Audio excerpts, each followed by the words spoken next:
Good afternoon friends, welcome to my channel IAS PCS Hindi. UP PCS 2024 के लिए हमने जो सीरीज चला रखी है उसमें दोस्तों आज का लेक्चर इंडियन पॉलिटी से संबंधित होने वाला है, जिसके अंतर्गत हम राज्य के नीति निर्देशक तत्व को देखेंगे। दोस्तों ये टॉपिक बहुत ज़्यादा इम्पोर्टेंट होता है। प्रत्येक वर्ष यहाँ से आपको 2 क्वेश्चन देखने को मिलते हैं। चलिए शुरू करते हैं। तो दोस्तों सबसे पहले जानते हैं जो राज्य के नीति निर्देशक तत्व है ये भारत के संविधान के कौन से भाग में है। तो दोस्तों ये आपको भाग 4 में देखने को मिलेंगे, जो आपको आर्टिकल 36 से लेके 51 तक देखने को मिलते हैं। और दोस्तों इसकी जो संकल्पना थी ये ली गई है आयरलैंड के संविधान से। कहाँ से ली गई है? आयरलैंड के संविधान से। तो दोस्तों ये क्वेश्चन पूछ लिया जाता है कि जो राज्य के नीति निर्देशक तत्व है ये भारत के आर्टिकल कौन से में है। तो ये 36 से लेकर 51 तक है और भारत के संविधान के भाग 4 में है। और ये भी पूछा जाता है कि ये इसकी संकल्पना कहाँ से ली गई। तो दोस्तों ये ली गई थी आयरलैंड से। कहाँ से ली गई थी? आयरलैंड से। आयरलैंड के सामाजिक सिद्धांतों के समान जो है जो आपके राज्य के नीति निर्देश तत्व है ये है, जिसको हम न्यायालय द्वारा परिवर्तित नहीं कर सकते। दोस्तों ये कहना चाहता है कि जो आपके डीपीएसपी है, जो आपके राज्य के नीति निर्देशक तत्व हैं, इनको आप न्यायालय के जाके ये नहीं कह सकते कि सर हमारे साथ ऐसा हो गया, हमारे अधिकार को हनन हुआ है, आप इसकी रक्षा कीजिए। नहीं कर सकते, क्योंकि यह एक तरीके से राज्य का एवं सरकार का कर्तव्य होता है। ये उनका कर्तव्य होता है। तो दोस्तों जो आर्टिकल आपका 36 है इसमें साफ रूप से लिखा गया है कि जो राज्य के नीति निर्देशक तत्व होंगे वो क्या होगी, उसमें उसकी परिभाषा दी गई थी। और जो आर्टिकल 37 है इसमें बताया गया है कि ये किस प्रकार से लागू किया जाएगा। यह किस प्रकार से लागू किया जाएगा। चलिए देखते हैं आर्टिकल जो 38 है। इसके अनुसार लोक कल्याण की अभिवृद्धि के लिए सामाजिक व्यवस्था बनाना तथा भारतीय नागरिकों को सामाजिक, आर्थिक एवं राजनीतिक न्याय प्रदान करना भारतीय राज्य का कर्तव्य होगा। तो दोस्तों क्या कर्तव्य होगा कि एक तरीके से जन लोक कल्याणी राज्य बनाना, सामाजिक व्यवस्था बनाना, सभी नागरिकों को सामाजिक, आर्थिक एवं राजनीतिक न्याय प्राप्त हो। ये किसका उद्देश्य होता है? ये उद्देश्य होता है राज्य के नीति निर्देशक तत्व का। चलिए अब देखते हैं अनुच्छेद 39। तो दोस्तों इसके अनुसार कहा गया है कि समान कार्य के लिए समान वेतन प्रदान किया जाना चाहिए। तो दोस्तों इसके अंतर्गत कुछ उपबंध भी दिए गए हैं जो इस प्रकार है। जैसे देखते हैं उपबंध नंबर 1, राज्य सभी को समान न्याय उपलब्ध कराने के लिए नागरिकों को निःशुल्क कानूनी सहायता उपलब्ध कराएगा। ये कहना चाहता है कि अगर आपको किसी भी प्रकार के मुकदमे में वकील की आवश्यकता पड़ती है तो सरकार आपको अपना वकील देगी, जो आपका सरकारी वकील होगा। राज्य सार्वजनिक धन का स्वामित्व एवं प्रबंधन इस प्रकार करेगी जिससे वह सार्वजनिक हित का सर्वोत्तम उपाय हो सके, सर्वोत्तम धारण बन सके। चलिए देखते हैं तीसरा उपबंध क्या है। राज्य को निर्देश करता है कि वह धन के समान वितरण का प्रावधान करे जिससे समाजवादी संकल्पना को बढ़ावा मिलेगा।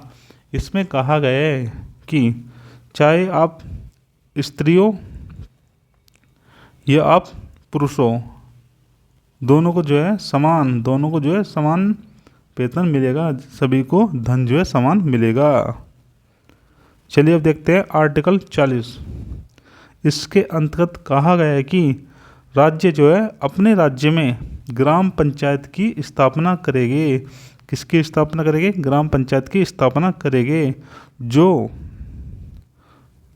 एक देश को लिए अति आवश्यक है, क्योंकि कहा जाता है जो भारत है ये गाँव में बसता है और गाँव के लिए ग्राम पंचायत का होना अति आवश्यक होता है।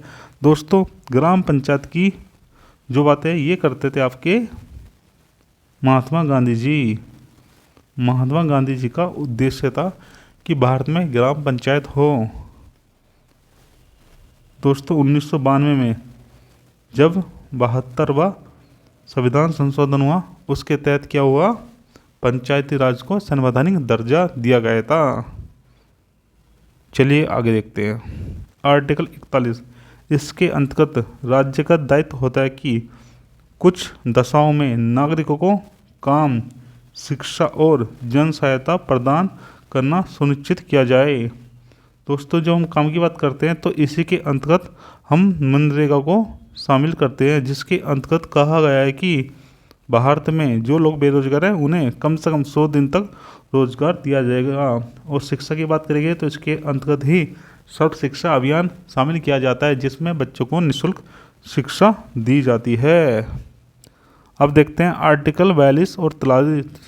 तो दोस्तों इसमें कहा गया है कि राज्य कामगारों को निर्बाध मजदूरी देगा, काम की मानवोचित दशाएं प्रस्तुति सहायता प्रदान करेगा, वह जीवन स्तर तथा अवकाश के पूर्ण उपयोग के सामाजिक अवसर भी प्रदान करेगा। तो दोस्तों इसमें कहा गया है कि जो कामगार है उनको जो है मजदूरी इस प्रकार होगी जिससे वो अपना जीवन अच्छे से निर्वाह कर सके। जो काम होगी उसकी दशा भी वे अपने मन के हिसाब से देखेंगे। अगर कोई महिला प्रेग्नेंट है तो उसको भी सहायता प्रदान करेगा। जीवन स्तर को अच्छा करने के लिए और अवकाश की सुविधा भी प्रदान होगी। आपकी मर्जी है, आपको कुछ दिन के लिए महीने में अवकाश भी दिया जाएगा। जैसा कि आजकल होता है सैटरडे को क्या होता है, किसी आप ऑफिस में जाओगे वहाँ को आपको अवकाश दिया जाता है, वहाँ पे आपकी छुट्टी दी जाती है। चलिए अब देखते हैं आर्टिकल 44। यह सभी नागरिकों के लिए एक समान सिविल संहिता का निर्माण करता है। ये कहता है कि जो भी व्यक्ति भारत में रहते हैं, चाहे वो आपका हिंदू हो, चाहे वो मुस्लिम हो, चाहे सिख हो, सबको जो है एक समान समझा जाएगा और सभी के लिए एक ही कानून लागू किया जाएगा। अब देखते हैं आर्टिकल 45। तो दोस्तों जब हम आर्टिकल 45 की बात करते हैं तो उसमें कहा जाता है कि जो 6 वर्ष तक की आयु के बच्चे हैं उनको हम निःशुल्क एवं अनिवार्य शिक्षा प्रदान करेंगे। अब देखते हैं आर्टिकल 46। इसके अंतर्गत कहा जाता है जो आपके अनुसूचित जाति या फिर जो जनजातियाँ होती हैं और अन्य जो दुर्बल वर्ग है उनको शिक्षित और आर्थिक अभिवृद्धि करना जो है राज्य का कर्तव्य होगा। राज्य जो है वो आपके SC ST या फिर जो भी और निम्न वर्ग है जो आर्थिक रूप से कमजोर है उनकी सहायता प्रदान करेंगे, उन्हें शिक्षित करने में सहायता करेंगे और साथ में जो है आर्थिक अभिवृद्धि, उनकी जो आर्थिक स्थिति है उसको भी सुधार करेंगे। चलिए अब बात करते हैं आर्टिकल 47 की। तो दोस्तों इसके अंतर्गत कहा जाता है कि वह लोगों के जीवन स्तर को ऊंचा उठाने हेतु उनके जो पोषण आहार है तथा साथ में जो जन स्वास्थ्य है उसमें सुधार करेंगे। दोस्तों क्या करेंगे, आपको अच्छा खाना मिलना चाहिए और आपका स्वास्थ्य अच्छा रहे उसके लिए क्या है आपको और भी अधिक सुविधाएं प्रदान की जानी चाहिए। चलिए अब बात करते हैं आर्टिकल 48 की। तो दोस्तों इसके अंतर्गत क्या होता है, कृषि और पशुपालन को प्रोत्साहन दिया जाएगा और साथ में जो गोवध है उसको रोका जाएगा। जो भारत में कृषि है उसको तो अच्छा किया जाएगा, साथ में जो पशु है उनको भी अच्छे से सुविधा प्रदान की जाएगी जो लोग पशु पालते हैं, और साथ में जो गोवध होता है उसको भी रोका जाएगा। चलिए अब बात करते हैं आर्टिकल 48A के। तो दोस्तों इसके अंतर्गत क्या है, पर्यावरण का संरक्षण किया जाएगा, साथ में जो आपके वन हैं और वन्य जीव हैं उनकी भी रक्षा की जाएगी। इसीलिए हमारे देश में नेशनल पार्क बनाए गए हैं और इनके लिए कुछ क्लोज भी बनाए गए हैं, कुछ रूल्स बनाए गए हैं, जिससे क्या होगा पर्यावरण को हम सुरक्षा करेंगे और साथ में जितने भी वन्य और जो वन्य जीव हैं उनकी भी हम रक्षा कर पाएंगे। आर्टिकल 49। तो दोस्तों इसमें कहा गया है कि जो राष्ट्रीय महत्व के स्मारक होते हैं, स्थान होते हैं या जो भी वस्तु है उनका हम संरक्षण करेंगे। आर्टिकल 50 इसके अंतर्गत कार्यपालिका व न्यायपालिका जो है दोनों का जो कार्य क्षेत्र उसको अलग कर दिया जाएगा, जिसकी वजह से दोनों में किसी भी प्रकार का कोई भी कॉन्फ्लिक्ट नहीं होना चाहिए। अगर हम बात करते हैं आर्टिकल 51, तो इसके अंतर्गत कहा गया है कि राज्य इस प्रकार से व्यवस्था करे जिससे हम अंतर्राष्ट्रीय शांति बनाए रखें और साथ में सुरक्षा है वो भी बनी रहनी चाहिए। चलिए दोस्तों, अब देखते हैं जो सबसे इम्पोर्टेंट मुद्दा होता है कि जो हमारे मौलिक अधिकार है और जो राज्य के नीति निर्देशक तत्व हैं, दोनों में क्या डिफरेंस है, इन दोनों में अंतर क्या है। तो सबसे पहले बात करते हैं मौलिक अधिकार की। तो दोस्तों, जो मौलिक अधिकार है उनको हम न्यायालय में जाकर क्रियान्वित करा सकते हैं, लेकिन जो आपके डीएसपी है, जो आपके राज्य के नीति निर्देशक तत्व है, इनको हम न्यायालय में जाके लागू नहीं कर सकते। जो हमारे मौलिक अधिकार है इनकी प्रकृति नकारात्मक होती है। इसमें कहा जाता है कि राज्य यह कार्य नहीं करेगा, लेकिन जब हम नीति निर्देशक तत्व को देखते हैं तो ये सकारात्मक होता है। इसमें कहा जाता है कि भैया राज्य को ये कार्य करने चाहिए। जो मौलिक अधिकार है इनको कानून शक्ति प्राप्त होती है, और जो नीति निर्देशक तत्व हैं इनको नैतिक शक्ति प्रदान होती है। जो हमारे मौलिक अधिकार हैं इनका उद्देश्य होता है राजनीतिक लोकतंत्र की स्थापना करना, परंतु जब हम नीति निर्देशक तत्व को देखते हैं तो इसका उद्देश्य होता है सामाजिक एवं आर्थिक लोकतंत्र की स्थापना करना। मौलिक अधिकार सीमित होते हैं तथा विशेष परिस्थितियों में इन्हें प्रतिबंधित किया जा सकता है, परंतु जब हम नीति निर्देशक तत्व की बात करते हैं तो दोस्तों ये असीमित होते हैं और इन्हें किसी भी परिस्थिति में प्रतिबंध नहीं लगाया जा सकता। आपातकाल के दौरान मौलिक अधिकारों का निलंबन किया जाता है केवल और केवल आर्टिकल 20 और 21 को छोड़कर।